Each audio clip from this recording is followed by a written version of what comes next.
Yeah, this is just a bit background of me. I think Mas Firman already mentioned, right? At the moment, I'm working in Pertamina in research and technology innovation, but I'm more in the commercial and development side of it. So if you can imagine, my division work as a bridge from the research, like if you are producing a couple of products from the research, and then my division is a bridge to commercialize it to the market. So that's where I'm, stepping in the form of commercial and development side of it as a business development and also analyst for the partnership. And at the moment, I'm also, currently assigned as a policy team coordinator in the B20 Business 20. If you guys, notice a couple of banners, posters, right, for the G20. So Indonesia is a host for this year's presidency, and a part of the G20 is we have this business community. It's called B20, B20. So yes, I'm also involved in that in the Task Force Energy Sustainability and Climate Supporting. Ibu Nika actually our CEO from Pertamina as the chair of the task force. So yes, let's move on to the topic agenda that I'm going to cover for this morning. So I'm going to talk to you maybe a couple of topics for today. Is the first one, maybe I'm going to set the ground first on the introduction and definitions, right, on the bioenergy, biomass, and bioeconomy.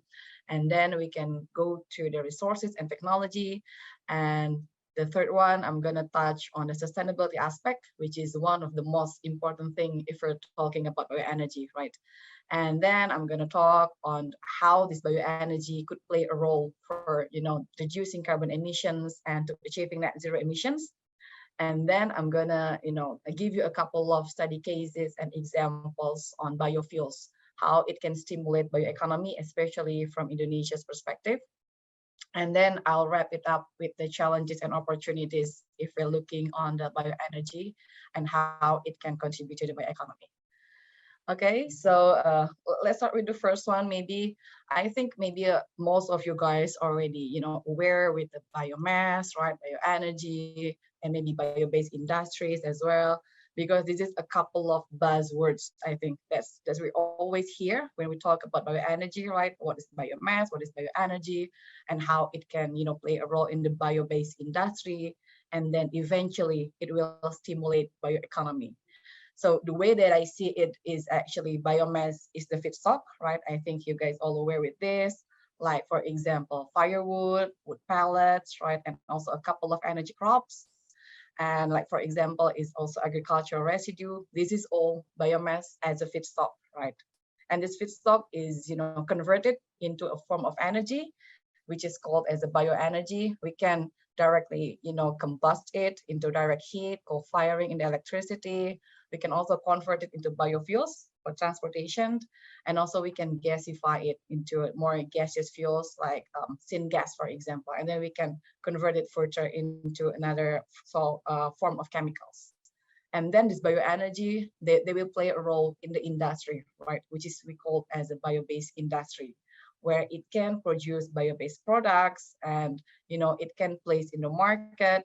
And the core of the bio-based industry is actually minimizing waste generation. So we try as much as we can to have sustainable practice. We're utilizing waste, we're utilizing every, all the biomass which is used in the bioenergy. So we really minimizing all the waste produced from the process itself.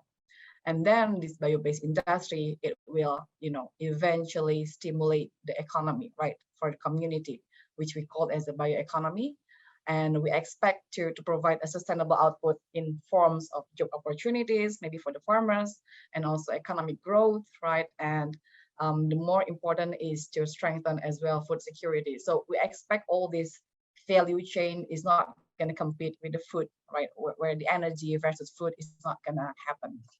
Now, we'll talk later on and more details on that. And if we move to the next slide. Yes, this is just, a view on the bioeconomy. And as I mentioned, bioeconomy is play a role in all the value chain, right, for the bioenergy and the biomass. So it's basically playing in the three key areas for the bioeconomy. So first, how we grow the bio-based resources. and then how we convert it into bio-based products and services, and then how we can utilizing its waste to make and also added more value to the product itself. So it all goes and goes in a cycle, right, to create a sustainable bioeconomy itself.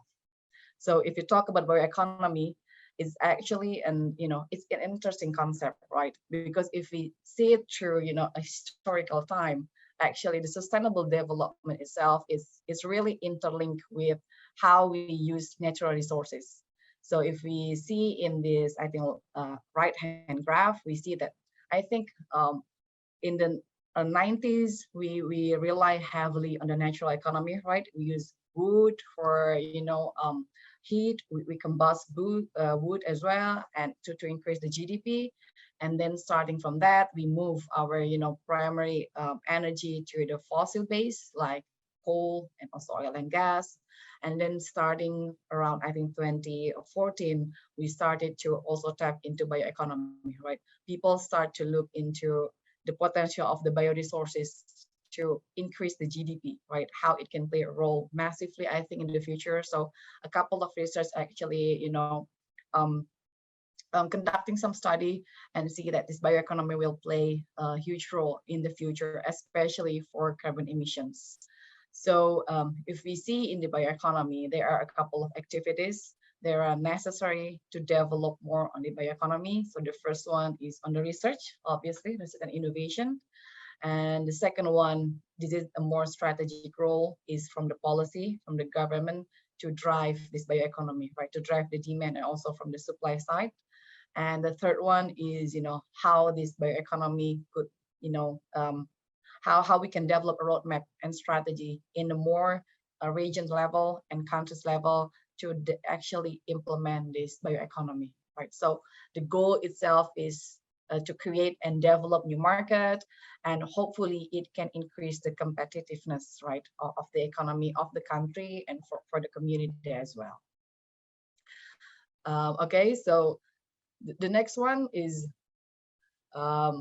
yeah, this is on the resources. Yeah, right. I think most of you guys already aware with the biomass resources, right? How solid biomass is actually, I think biomass is, one of the powerful form of energy, right? Because it can be converted into a couple of primary energy. So we can use it as for heat, for electricity, right? For as liquid fuels. So it is very heterogeneous energy sources, right? So the use of solid biomass is actually quite different between countries. So if we see from developing countries, for example, Africa, they use more of the solid biofuels. It's like 80% or so for the energy demand, and especially for the cooking. So they, direct combustion it to, for stove, to cooking. And then if we compare it with the developed countries, for example, Austria, they use it less. So it's more around 30%, and they actually use more variety of the biomass resources like log wood, wood chips, and also pellets, right? This is a couple of example of solid biomass that we use in the industry. So there are wood chips for heating. We can use it as well for the power generation. And then we have wood pellets. This is also used in the power generation for co-firing. So we mix it with the coal. This is usually called co-firing. So like, for example, we mix the coal with like 10% biomass. So, it's gonna, if we count the emissions in the life cycle analysis, it will reduce, or it counts as a carbon neutral. And then the third example is for the agricultural waste. This is, for example, bagasse or like straw. Then it can also be used for the liquid biofuels, like for example, for bioethanol in the second generation bioethanol, where we use lignocellulosic and convert it into bioethanol, right? And when we talk about biomass, yes, it is a powerful source of energy, but there are also a couple of challenges when we utilizing biomass in an efficient and sustainable way. So these are the three critical, I think, success factors that need to be considered when we want to utilize biomass efficiently. The first one is on the availability, quality, and the price. which is, I think this is as the important thing, because when we want to utilize biomass, we need to consider the whole logistic chains, right? Like how it is planted, right? Which land it is used, and also the transportation. So we need to consider all the logistic chains of it, and also it will add, supply cost, and eventually it will add more cost to the product, right? And also for the quality, we need to make sure that the raw materials, the biomass that we use, is actually could meet the required quality of the final product. And the second one is on the conversion technology. So yeah, different biomass obviously will suitable for different kind of technology, right? So we need to consider this, like how suitable is this biomass with the technology to create a product in a efficient manner. And of course, the waste disposal and treatment need to also be considered, right? We usually consider it as a biorefinery, if you guys notice, right? So we actually utilize all part of the biomass. Like for example, we use one part for the heat, for the power generation. We use another part, for fuels. And the third one is on the sustainability. This is one of the major concerns when we talk about bioenergy, right? A couple of, I think, countries also have concern on this, how bioenergy could actually create negative impact to the environment, because it will drive deforestation, land use change, right? And eventually the carbon emitted from this land use change is exceeded the carbon saving from using bioenergy. So this is one of the biggest concerns when we talk about bioenergy. And looking from the industry perspective, actually, investors and financiers, bank, they also put a lot of concern on sustainability. So this is why, like for example, me working in Pertamina, we take the sustainability aspect as a critical aspect if we want to utilize, biomass for bioenergy. Yes. And the next one, I think, on the, this is just a figure on variety of feedstock and how it can be produced in a couple of process.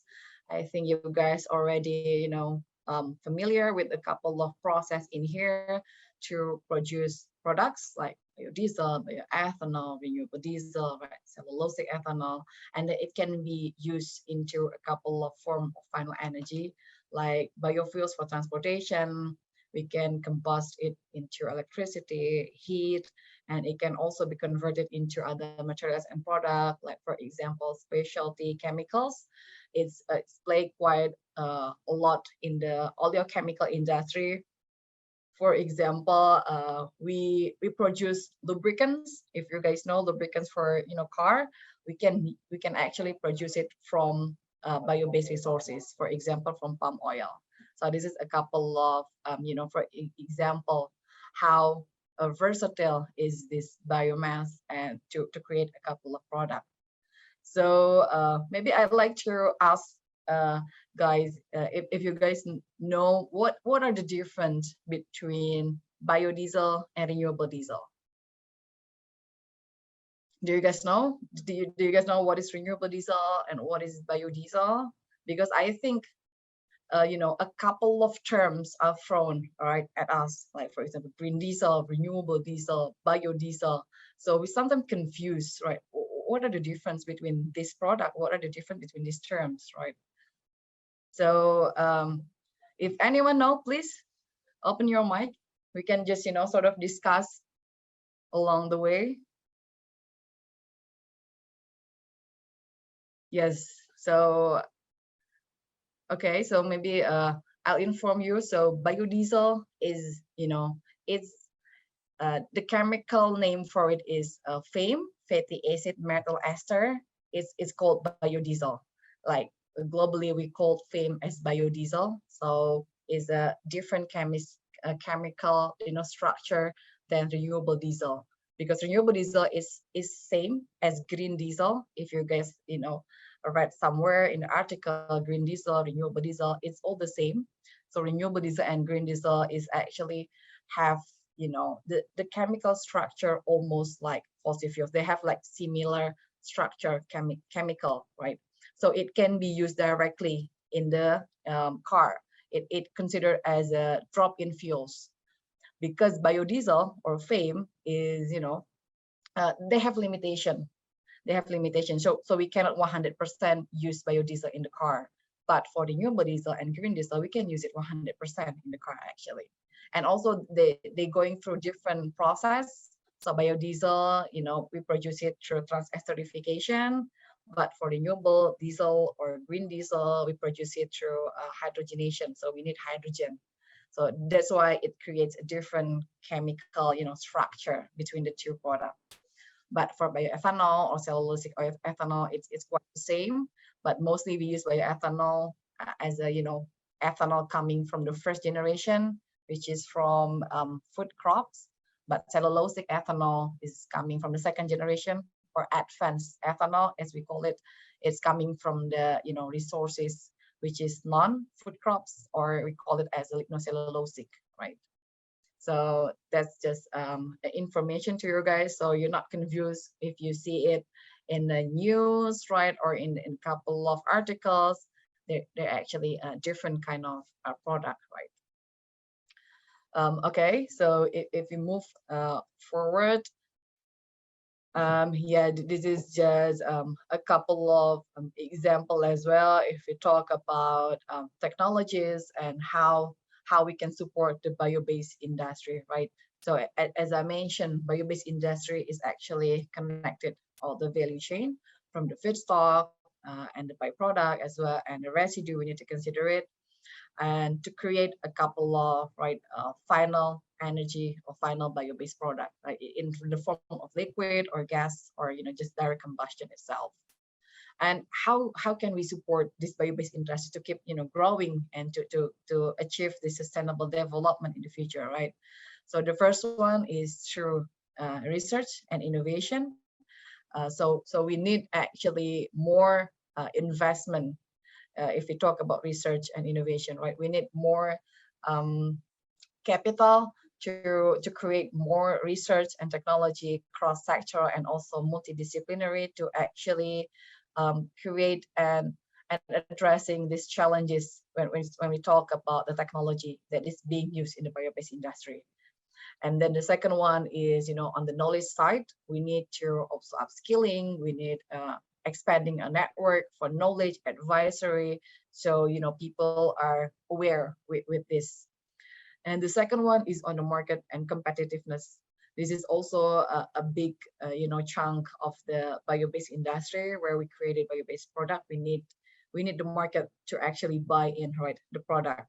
So we need the people to understand the current and potential and the future availability, and also how we can increase the demand in the community, in the society, to actually buy in this bio-based product. And also we need to expand the logistic, the integrated logistic.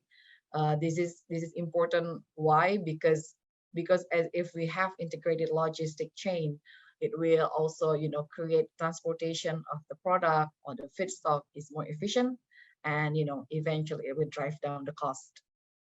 So and yes, and also for the supply chain itself, we need it to be integrated as well. Okay, so how can we increase, ma'am? How can we increase the faith in the community regarding the use of biofuels? Or do you mean to increase the fit? Do you mean to increase the demand? I mean that people don't really, they're reluctant. They don't want to use biofuels. Yes, yes. So how can we increase faith in them? They readily, these technologies going to support us, and what strategy should be done?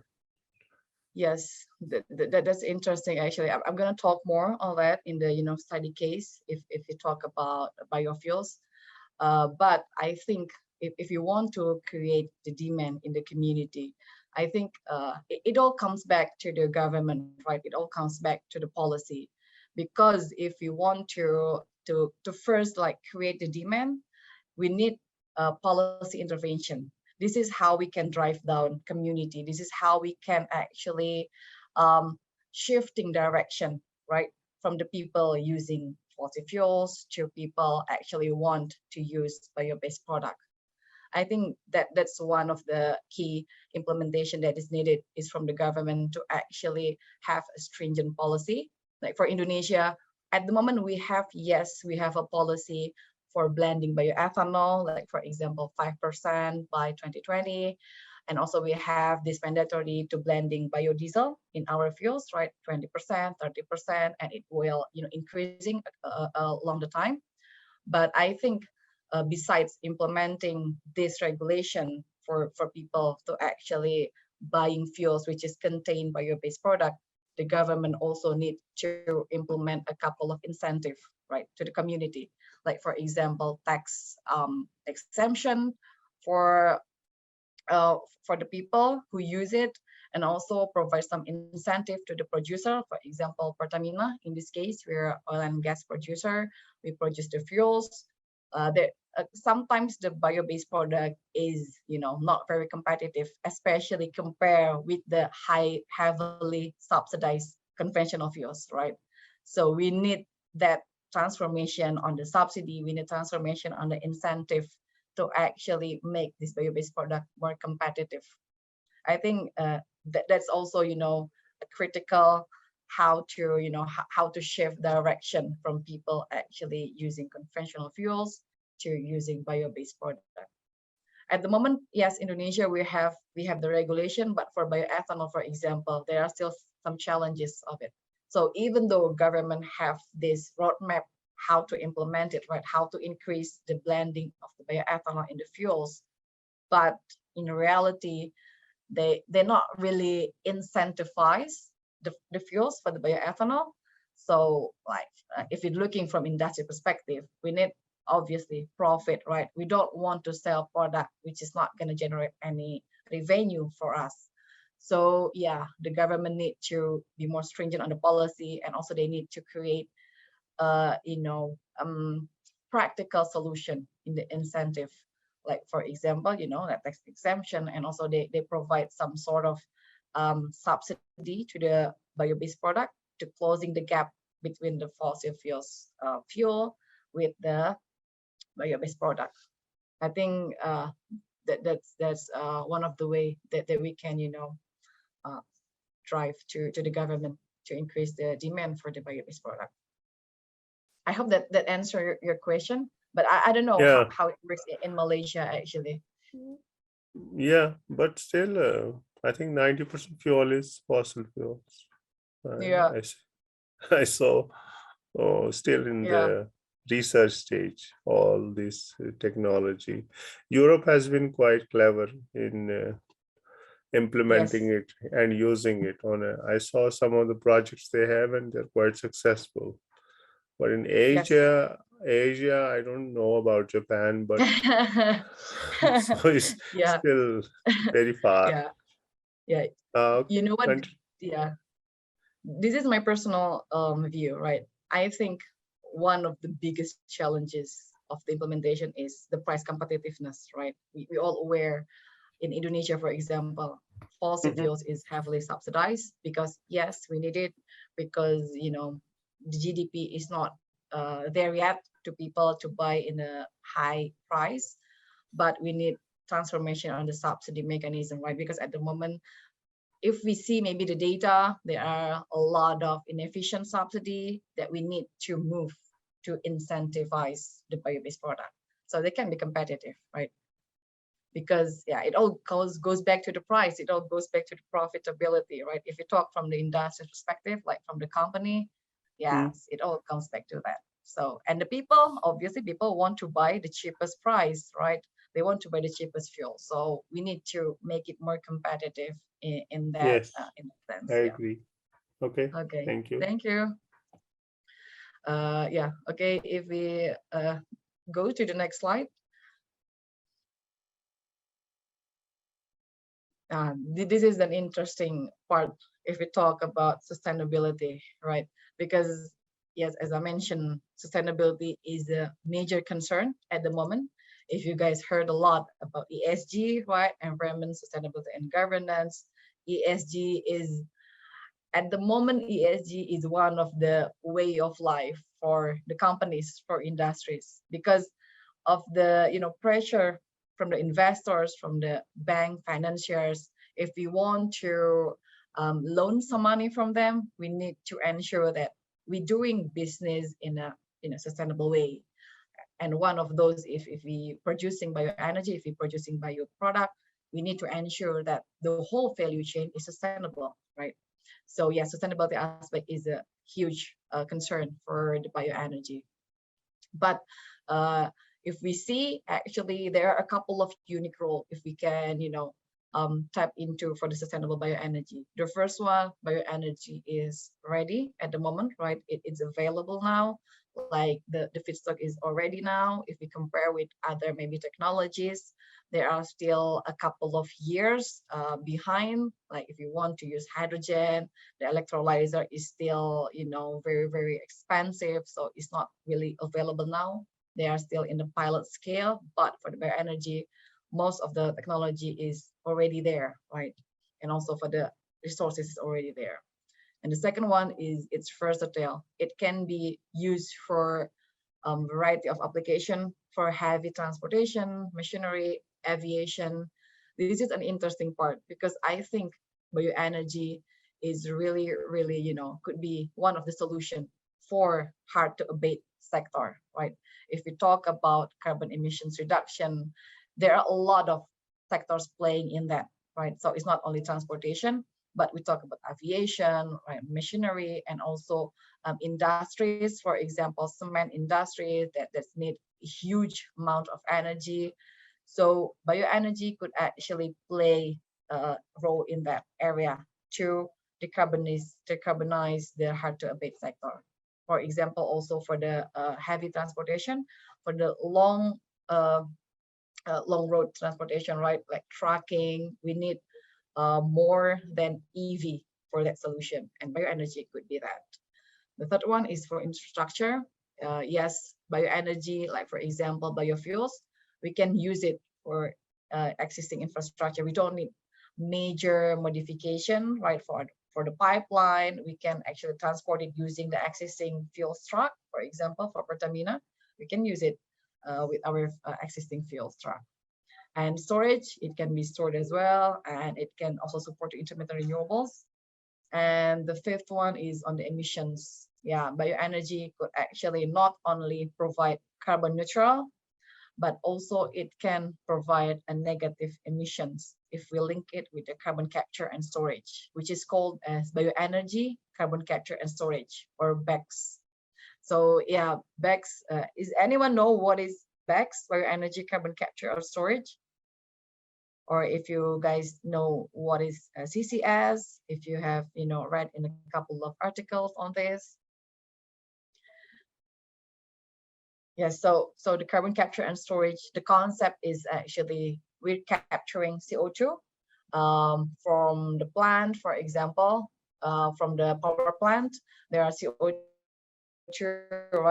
emitted from that, and then we capture it, and then we compress it into liquid CO2, and then we store it underground in the depleted oil and gas reservoir, and then it's going to be stored in there. So we assume it's not gonna emitted in the atmosphere. So yeah, it's called as a negative emissions. So the bioenergy carbon capture and storage is the concept is also pretty simple. If we think about bioenergy, plant is actually absorbing CO2, right? And then this plant is converted into bioenergy, and then for example biodiesel, and then this biodiesel is used in the car, and then it will emit CO2. But the CO2 emitted from the car is actually offset by the CO2 absorbing by the plants previously, right? So it can consider as carbon neutral. But with bioenergy CCS, the carbon emitted from the bioenergy process in the plant, it is also captured, the CO2, and then we convert, and then we absorb it again into the underground. We stored it underground. So it's considered as negative emissions. We're removing emissions more than we emitted it. So yeah, it's one of the solutions in the long-term solutions. If we talk about net zero emissions in 2050, if we want to achieve and maintaining, the temperature of the Earth in a 1.5 degrees Celsius, we need that as one of the solutions to reducing emissions. So yeah, that's one of the powerful thing from the bioenergy coupled with the CCS. So yeah, if you want to achieve all of this unique role, we need to, bioenergy is to be grown in a sustainable way, and also we can utilizing its waste and residue, and it is converted into energy in an efficient way. And of course, it is used to displace, high intensive emissions fuels. So yeah, sustainability, as I said, is a major concern. But what are the risks actually? What are the risks that are, being the concern from the investor, from the financiers, right, and also from the environmentalists? So the first one, they are afraid there are a risk for the land use change, as I mentioned, from forest, right? That there are a changing of the land from forest, for example, in Indonesia, from forestry, we change it into palm oil plantation, which is historically, yes, it is a major driver of it. So yeah, the carbon emitted from the changing of land is actually exceeding the carbon, saving from the bioenergy.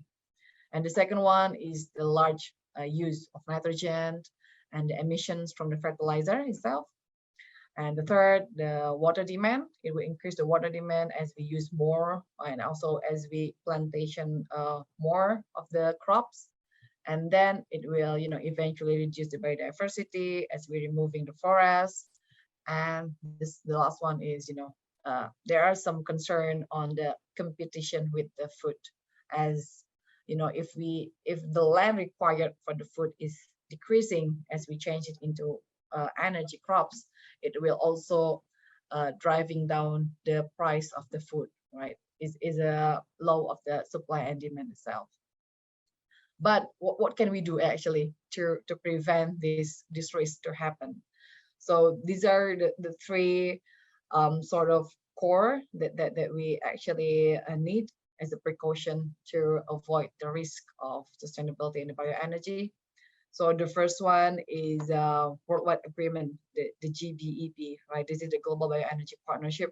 It is a forum for voluntary cooperation among government, intergovernmental, public, and private sector as well, to actually commit to promote sustainability of bioenergy. And they actually provide a platform to raising awareness, sharing information, and they share the good practice of bioenergy, in hope that bioenergy could actually support sustainable development and also climate change, and not competing with food security. So that's a worldwide agreement, which is already in place at the moment. And the second one is sustainability requirement.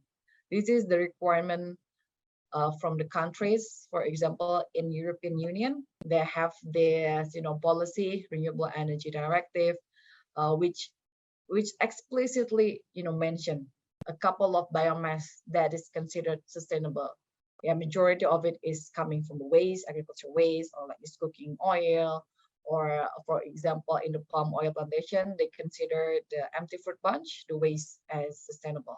So sustainability requirement is, as a threshold for the product to enter to the market, to enter to the country.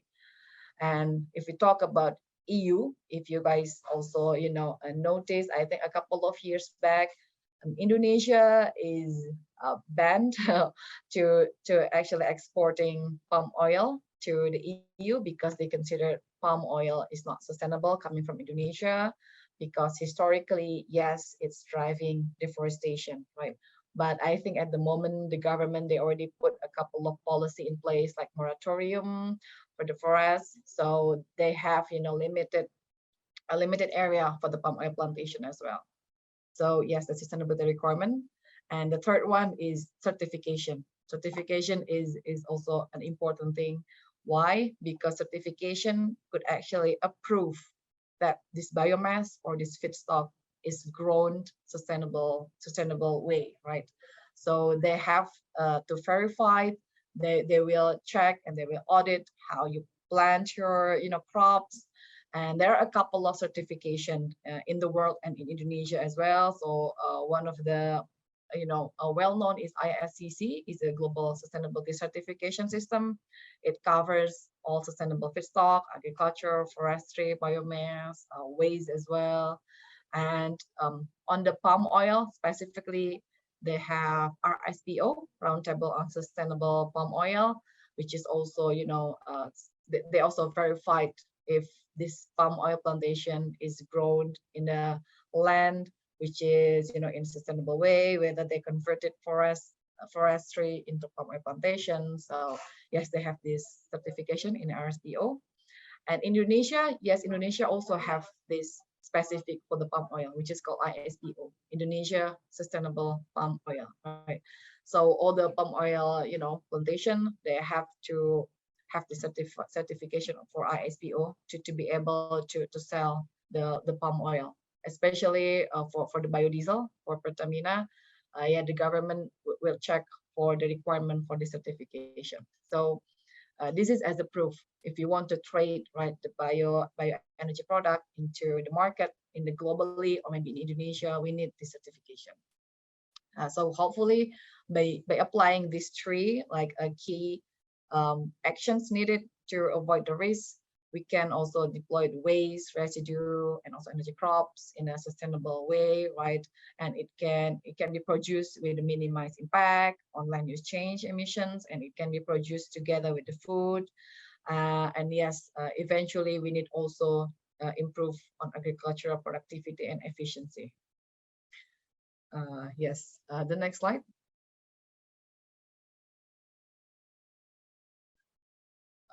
Yeah, this is also, a more elaboration on the sustainability for the bio-based product. So the bio-based economy it will also lead right to the increase of demand for the biomass, which is, as I mentioned, we need to grow it in a sustainable manner. And the biodiversity level, we need to also maintain the soil quality as well, just to jeopardize any biodiversity loss of it. And the concept that we usually use to steer the use of biomass in an efficient and effective way is using this cascading use, the value pyramid, if you see in the left hand side of this presentation. So it's a schematic overview, right, to see the added value and also the volume of the biomass uses. So the added value is the highest at the top of the pyramid and the lowest is at the bottom. And on the contrary, the volume of the biomass needed for the application is the lowest at the top, right? But they providing a high price, they provide a high value, and the highest is at the bottom.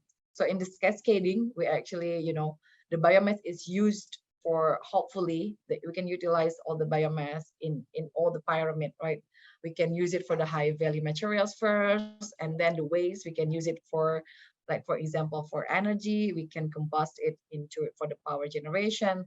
So yes, this is as a concept more how to utilize biomass in a cascading use, so we can actually utilize all the part of the biomass itself. And if we see like further, actually, if we already apply the sustainable, manner, how to utilize the biomass, the bioenergy itself that we created is actually could contribute to the achieving of the sustainable development goals, right? I believe you guys already aware with the sustainable development goals, which is, a common goals globally.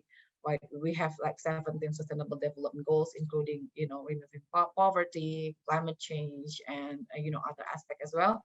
So this is a couple of example. Yeah, I cannot really see, but this is a couple of example. If we actually implementing sustainable biomass for bioenergy, we can actually contribute to the SDGs globally, right? Especially for developing countries and least developed countries, which are strongly based on agriculture and agroforestry in their economy. So yeah, the next slide, I think I'm gonna give you this is the roles on the bioenergy for decarbonization, how it can actually contribute to the net zero emissions. As I mentioned, one of the unique role for sustainable bioenergy is it can reducing emissions, right? So if we see in a couple of projections for the future, like one of those is coming from the IEA, they have this scenario to achieve net zero emissions by 2050, right? So they actually see bioenergy will provide around 17% of cumulative carbon savings to 2060 in the 2-degree scenario, and around 22% in additional cumulative scenario to the beyond 2-degree scenario. So we achieving like more ambitious to achieve 1.5-degree scenario by 2100 by the end of the century, right? So yeah, this is just to give you an insight how bioenergy is not only providing, energy, obviously, but it will also play a major role in reducing emissions globally. So yeah, in the scenario, they assuming that 41% bioenergy will be used for transportation, 33% for industry, and the rest is for electricity, heating. So yes, they're assuming transportation will grow strongly by using bioenergy, by using biofuels. And there are also a couple of, scenario where BECCS will also playing a role, but maybe it's more in the future, like beyond 2030. Okay, the next one. This is from the global perspective, right? I think the next slide is on Indonesia point of view. I'm trying to, picking an example from Indonesia's perspective, how bioenergy, can play a role to decarbonize the country, to reducing emissions. So in Indonesia, we have this national green energy strategy, which we already set the target for new renewable energy share, 23% by 2025 and 31% by 2050.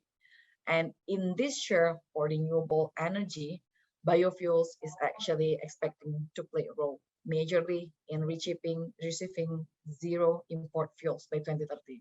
So if you can see in the graph in here, Indonesia is actually targeting no more import, right? No more import gasoline by 2027.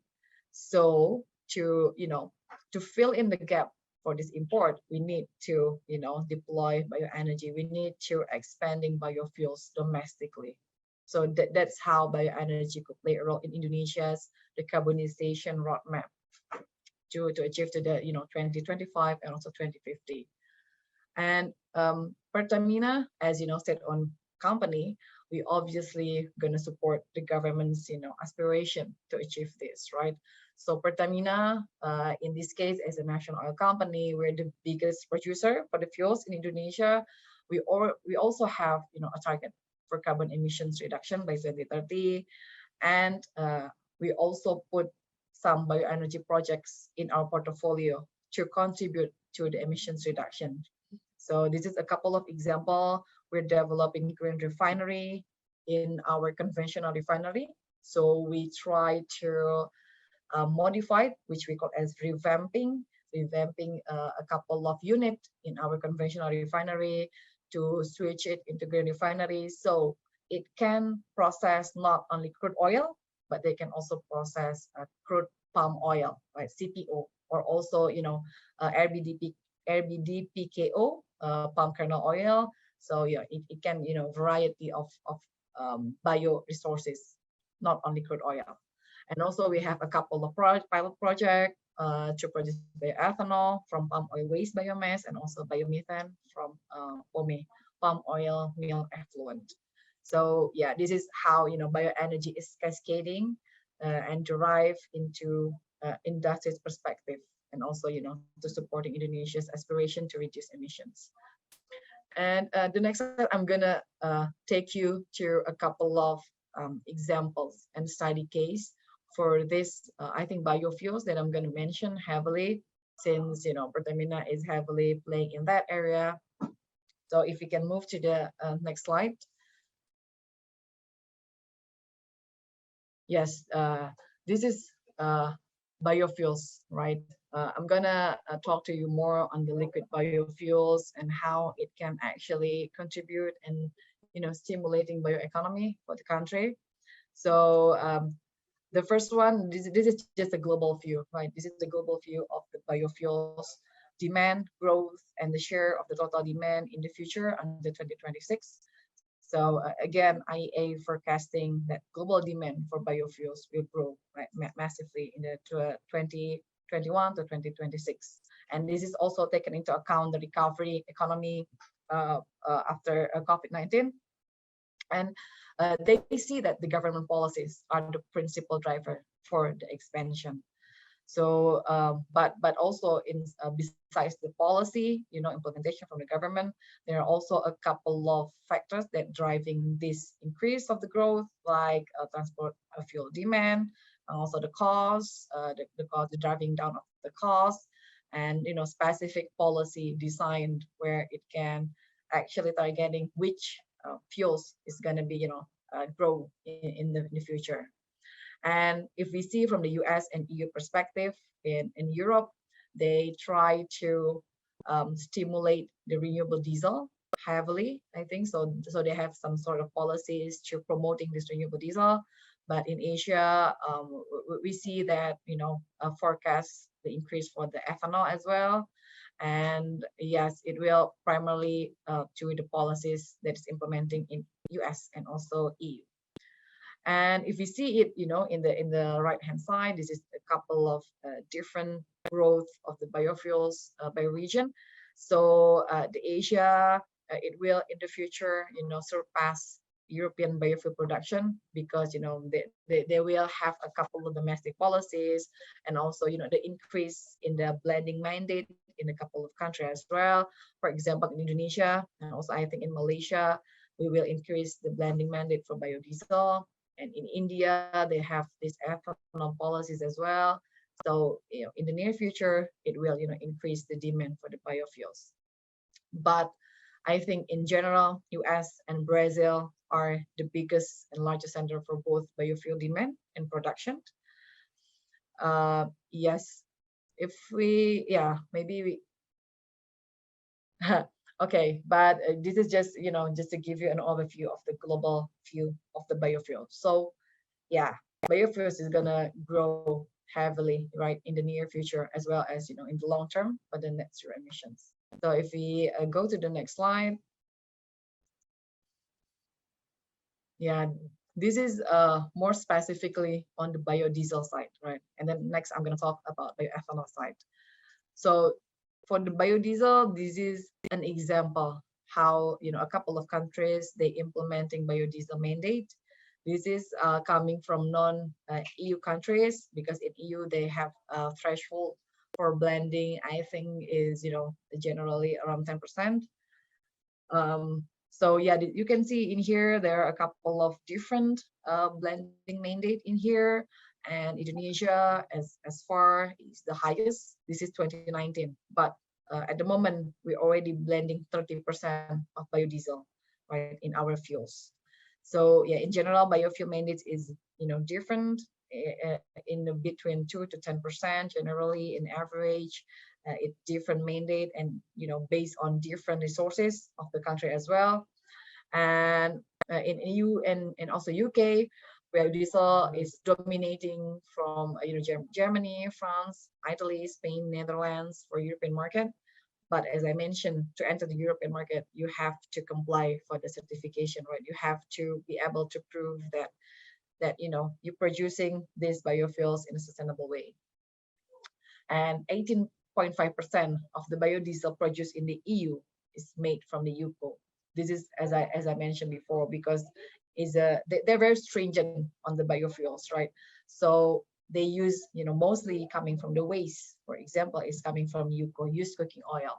So they converted used cooking oil from the households into biodiesel, which is, considered as sustainable because we're using waste.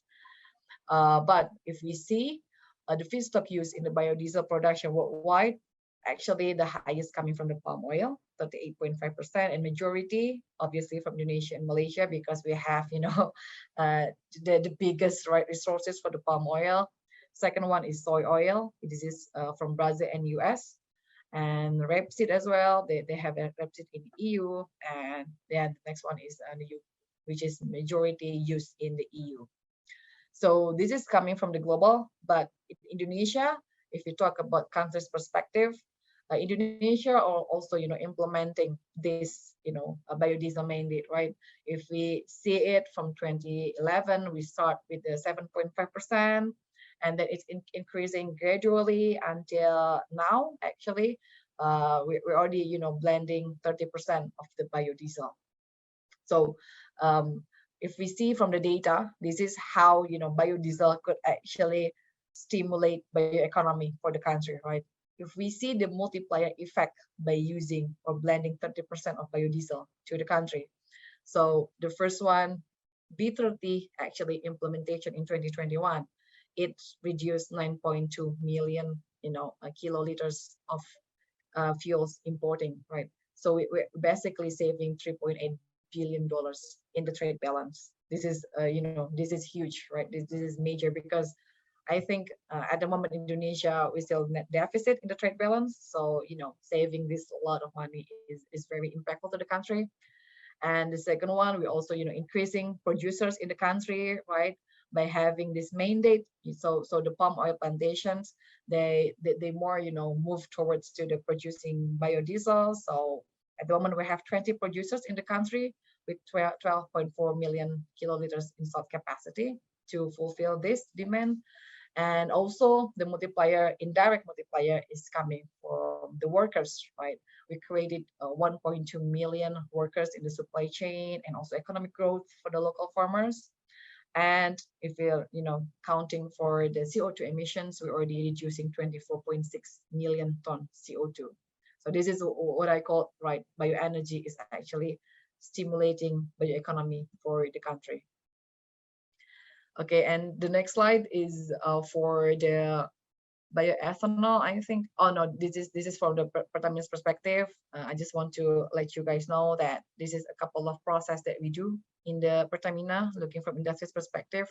We blending FAME or biodiesel, but in the refinery, as I mentioned, we developing green refinery. So we try to also producing green LPG, green gasoline, green after, and also green diesel, or as we call it as well, hydrogenated vegetable oil. Okay, maybe next slide is on the bioethanol. Yes, this is a slide. This is a study case on the bioethanol, right? I think you guys already aware. We have first generation, we have second generation coming from lignocellulosic, right? So the biofuels implementations also, majorly driven by the bioethanol production, and bioethanol is already used in most of the countries, I think, as a gasoline blending, right? So biodiesel is blended with diesel. So bioethanol is blended with gasoline. And in Asia, a couple of countries already implemented, like Thailand, Philippines, Vietnam. And bioethanol fuels also, sometimes it's also sold because it has a high octane number compared with the conventional fossil fuels. So sometimes, in a couple of countries, they have incentive, they have carbon credit that creates bioethanol, more competitive, right? So they incentivize the product to create competitive market for bioethanol. So yes, in EU as well, they have this mandate for biofuels blending, and if you're not blending it as well as to the threshold, then you can get penalty for not blending it. Yeah, this is a couple of example of biomass use in the bioethanol production. A couple of countries use different kind of biomass, obviously, because it's based on their natural resources. Like for Indonesia, we have maybe a lot of palm oil, so we can use the waste from palm oil for bioethanol. And yeah, this is just a graph showing that the biggest producer globally at the moment is coming from the US and Brazil, which they use the source from sugarcane and also I think corn. So yeah, Brazil as well using soybean oil for the biodiesel. So the next slide is back again. I want to draw your attention to the Indonesia case, because I think Indonesia case is one of the realest practical how we can see bioenergy, right, playing a role in the bioeconomy. But in the bioethanol case, actually, there's still some challenges. So yeah, in Indonesia, we actually at the moment we're still importing around 50% of gasoline, right? So with blending gasoline with bioethanol is again like biodiesel, we expect to reduce import and yeah, obviously reducing trade balance deficit. And at the moment, the government, they have the blending mandate for bioethanol. As you can see in this table, in 2020, they have a target for 5% in the small business, and for transportation around 10%. Even in 2025, they're aiming to increase it to 20%. But currently, actually, bioethanol is not yet blended to the gasoline. I'm going to tell you why. Because if you can see in the right hand side in here, the price of the bioethanol is still higher compared to the gasoline in Indonesia. Because again, as I told you, Indonesia is heavily subsidized, right? So it's not really competitive yet for bioethanol to be blended with the gasoline. So yeah, we need some sort of mechanism to closing the price gap, as the case with the biodiesel. Because if you guys not aware, with the biodiesel in Indonesia, we actually have this pricing mechanism to closing the gap between the diesel, conventional diesel, with the the biodiesel price. They have this from the palm oil plantation industry. If you want to export palm oil, right, to the other countries, you have to pay some sort of tax to the government, Indonesia government, and then part of the tax is incentivized to biodiesel. So from the tax from the industry, if you want to export the palm oil, it will be used to closing the gap between the biodiesel and the conventional diesel. That's how it works, right? So for bioethanol, unfortunately, there's no current same mechanism at the moment. So there's still a challenge to it. So and also, yeah, there's no subsidy, and also domestic capacity for bioethanol is also still limited. Why? Yeah, it all goes back to the market supply and demand, because there's no demand, so people wouldn't want to to build a bioethanol plant, because no one wants to buy it, right? Because it's not competitive yet compared to the gasoline. And yeah, at the moment, the bioethanol in Indonesia is using molasses, the first generation, and it's also still limited the feedstock for the molasses, and still competing with the food as well. So the next slide is the case for, yes. So this is just to summarize as what I share with you guys on the bioenergy and the bioeconomy. So this is, to wrap it up, is the challenges, right? What are the challenges that we've been discussing in the past, I don't know, 30 minutes or so. So yeah, the first one is the technology improvement and scale. So if you see, yes, a couple of technology is already there, but some breakthrough are still needed in the bioprocess. Like for example, in the separation or the purification, or if you talk about second generation bioethanol, advanced bioethanol, the pre-treatment is is consuming a lot of cost in that. So we need some technology improvement to actually driving down the cost to make it more competitive. And yeah, eventually, if we can driving down the cost, people will try to build the plant, and economy of scale will be met, and eventually it will be competitive. Second one, the challenge is on the sustainability, as we discussed before, right? The risk for the land use change, and also with the emissions. So yeah, this is the second concern on the challenges. The third on the land use change as well. The risk on the impact of the biodiversity loss, and the direct and indirect land use change from forestry, and the carbon release. And the fourth is on the government, right? We need, there's still some challenges on the policy side, sustainability criteria in a couple of regions as well, and the incentive mechanism of it. And the last slide is on the opportunities. Yes, this is right. Even though there are still some challenges, but we can actually see there are a couple of opportunities that we can grab from this bioenergy, right, to actually stimulate bioeconomy. So yeah, from the economic side, we see the opportunities for it to growth for the economy, for the job, right, social economic impact as well, and in the case for Indonesia, for example, it will, increasing our energy independency because less importing fuels and use of resources as well. Yeah, there are opportunities to optimizing the use of biomass, waste, right? And on the climate, obviously, we can reducing emissions with it. And the other is, there's also some opportunities to, for the collaboration with other countries, to actually, developing know-how to be shared with industry, and also, transforming some sort of fossil fuel subsidy that could actually incentivize the bioproduct. So yes, that's all. I think from me. Oh no, there's one more slide, but this is just the same way. But yes, thank you so much. I think this is practically almost the same. We can just skip it, or maybe we can discuss it later.